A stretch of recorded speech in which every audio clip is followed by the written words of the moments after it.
Welcome to the Law Firm Marketing Minute, your source of internet marketing inspiration. Hey everyone, and welcome to the Law Firm Marketing Minute. I am your host, John Henson, and hope you're having a great Labor Day. Or if you're listening to this later in the week, hope you had a good Labor Day. Hope you're able to take some time off, relax, and just kind of celebrate the end of the summer. Side note, not related to this week's topic at all, but if you had to work, if you just had so much work on your plate that you had to work through the weekend or work on Labor Day or whatever the case is, look into delegating, man. Like we've talked about this a lot before, but there are just so many resources out there for you that you can delegate your work to. And even if it's all legal work, which is a good problem to have, it just means you got a lot of business coming in, means you're making some pretty good revenue, hopefully, if your rates are in a good place.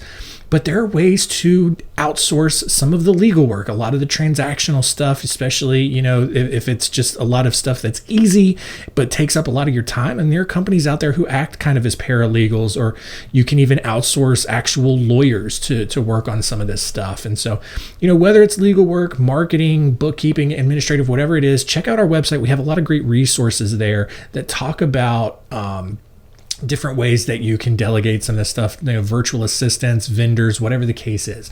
So definitely give that a check. But this week, wanted to kind of revisit sort of a key issue and a key philosophy that I think that there's a big misconception about, and that is how you as a lawyer or even an accountant or some other white collar professional, how you should approach a social media strategy. All right. The general philosophy around social media is that it can be a great lead gen tool, that it's, that engagements are the biggest and best way to gauge the success of it. And for, things like restaurants, for influencers, for, bigger brands like Nike or Coca-Cola or things like that holds true. All right. But the lawyers and other, white collar professionals in that realm are the exception to that rule. And here's why. A lot of the subject matter that you're dealing with is very sensitive. It's not something that a lot of people are going to want to openly engage with, openly interact with. They're not going to like a divorce lawyer's post. They're not going to engage with a bankruptcy post or anything like that. And so the thing to really keep in mind is that you should not expect a ton of engagements. All right. The only way that you're going to get a ton of engagements is if you're going to take that more influencer route and you're just going to create a bunch of flashy posts, whether they're controversial, they're sexy, they're pretty, whatever it is. But here's the thing about those. A lot of times, especially, what I've seen, and I spend a ton of time on social media, a lot of the posts that go viral are not informative at all. All right. They're there to make fun of something. They're there to entertain. And when people see those things, they're not going to necessarily look at that and be like, oh, let me see what else this lawyer has to say about these things and see if they can help me. No, they're going to like, oh, that was entertaining, and they're going to move on. They're going to keep swiping. So that's the one thing to keep in mind. All right. Where you're going to get the most traction is with the informative post. Just be a resource. All right. You as a lawyer, you as an accountant, whatever, like you're not going to be an influencer. All right. There are a couple of exceptions always. I think of the Pot Brothers at Law, who I think have kind of gained that influencer status. But here's the thing. A lot of their posts are that really eye-catching, really in your face sort of thing. They're informative, but it's that really controversial topic, marijuana law and drugs and all that. That's just one of those things that just inherently captures our attention. And not every attorney is going to be able to do that. All right. So, my thing is, like, if you are going to spend a lot of your time and energy trying to go viral, trying to become an influencer, you're going to end up missing a lot of the core value that social media is going to provide. All right. So look, you can still have fun on social media. Don't get me wrong. Like, you can still make some fun posts. You can still be goofy and all that. But at your core message should still just be as a resource, providing great, evergreen, educational information to your audience, right? And so look, in return, you're not going to get a lot of likes. You're not going to get a lot of comments. You're not going to get a lot of shares. Those engagement numbers that most marketing companies are going to try to judge the success of social media by, they're just not going to be there. There are still ways, however, that you can judge how effective your social media posts are. You can look at reach, all right? How many people are seeing your posts? Just seeing it. All right, there's still value there. You can also go look through your Google Analytics, see where people are landing on your blogs or your videos or whatever you're directing people to your site for. If you're seeing some, origins from Facebook or Twitter or LinkedIn, whatever the case is, that those posts are doing pretty well and you're driving people to your website. That's kind of the goal there.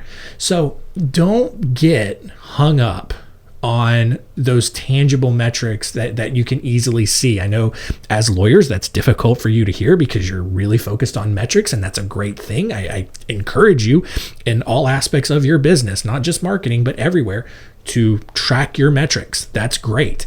But in social media, it's just a different mindset. It's just a different philosophy. And there are still metrics, like I said, that you can track. They're just not going to be as readily accessible as website visitors, as an email open rate, as the number of referrals that you generated or the number of leads that you generated. It's just not going to be as readily available, but you can still get that information. I will say, though, you just have to adjust your mindset, adjust those expectations that social media, while it can generate leads, that's not what you should be primarily using it for. All right. You should be primarily using it to create those touch points, to be elevating your credibility and your expertise, and using it as a way to just participate in your overall community, to be a resource, to just say, hey, here's what I know. Here's how I help people. Here's some information. All right. And there's no telling what can grow out of that. All right. So, I'll give you guys an example for us. We generate some leads from social media. Most of those have come from paid ads, which is another avenue that you can explore for sure. But most of the information and feedback that we get around our social media strategy is just, hey, we see you guys everywhere. And that's great because we're staying top of mind and we're putting out good information. And there's value in that, right? So that's where we are in this content world, especially right now, is getting out there, getting in front of information, putting out a bunch of good content. We're not spamming. We're not just putting a bunch of dumb posts out there. We're putting out good information. We're being a resource. We're participating in that community. And it's helping our overall marketing ecosystem. So if you have any questions about your social media strategy, shoot me an email. I'm happy to talk to you guys about it. John, John, at spotlightbranding.com. Really happy to talk about your social media strategy. If you're just not happy with it, if you're curious about what you could be doing better, definitely give me an email where I'm happy to talk to you guys about it and just kind of give you some advice. There's not going to be like some sort of spotlight branding sales pitch or anything there. I don't do sales, so that's not going to be my arena. You don't have to worry about that. But I am just here to help you guys out in any way I can. And if it's a mindset thing, if it's like, well, hey, this person told me this, why are you saying this instead? We can talk about it. I love to have these conversations. I love having these conversations with you guys. I love all the feedback that we get. And so really, really do enjoy it and appreciate it. So that's going to do it for us this week.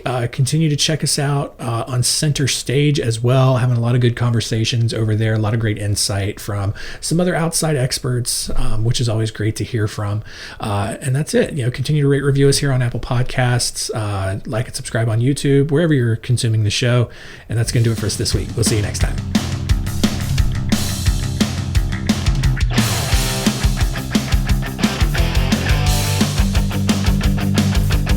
Thanks for joining us. Please visit lawfirmmarketingminute.com for more information. We'll see you next time.